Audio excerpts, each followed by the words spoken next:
Klientelisme religius dan kooptasi moral, relasi kuasa antara negara dan ormas Islam di era reformasi. Oleh Nazaruddin. Setelah kejatuhan Soeharto pada 1998,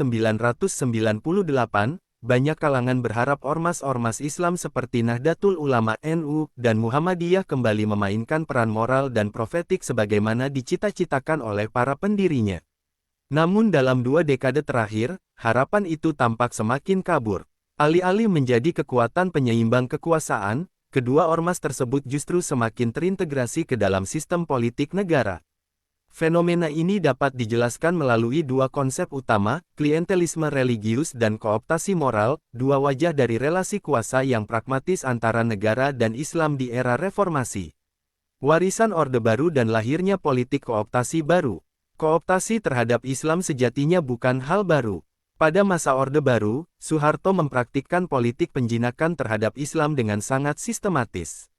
Melalui kontrol organisasi, penataran P4, hingga pembatasan partai Islam, pemerintah menjaga agar ekspresi politik keislaman tidak mengancam stabilitas negara. Namun di akhir kekuasaannya, Soeharto mulai melakukan akomodasi politik Islam, dengan mendirikan Ikatan Cendekiawan Muslim Indonesia (ICMI) dan memberi ruang bagi elit Muslim di birokrasi. Bahtiar Effendi dalam Islam dan Negara, Transformasi Pemikiran dan Praktik Politik Islam di Indonesia menyebut strategi ini sebagai bentuk inkorporasi politik Islam, sebuah proses di mana negara memasukkan unsur-unsur Islam ke dalam tubuhnya untuk mengelola, bukan untuk memberdayakan. Pola ini ternyata tidak berhenti dengan tumbangnya Soeharto, melainkan menemukan bentuk barunya di era reformasi.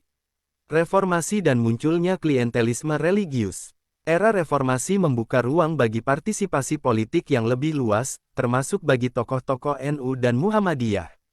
Namun, keterbukaan ini melahirkan pola baru, klientelisme religius, yaitu hubungan saling menguntungkan antara penguasa patron dan ormas klien, di mana legitimasi moral ditukar dengan akses kekuasaan dan sumber daya negara. Greg Fili dan Greg Barton, dalam edisi Indonesia buku Tradisionalisme Radikal, Persinggungan Nahdlatul Ulama, Negara, dan Politik mencatat bahwa hubungan NU dengan negara pasca Gus Dur mengalami transformasi dari oposisi ideologis menjadi kemitraan pragmatis. NU menjadi pemasok legitimasi religius bagi rezim manapun yang berkuasa, dari SBY hingga Jokowi, selama kepentingan strukturalnya terakomodasi. Bantuan sosial, posisi di kementerian, dan proyek infrastruktur pesantren menjadi instrumen pertukaran.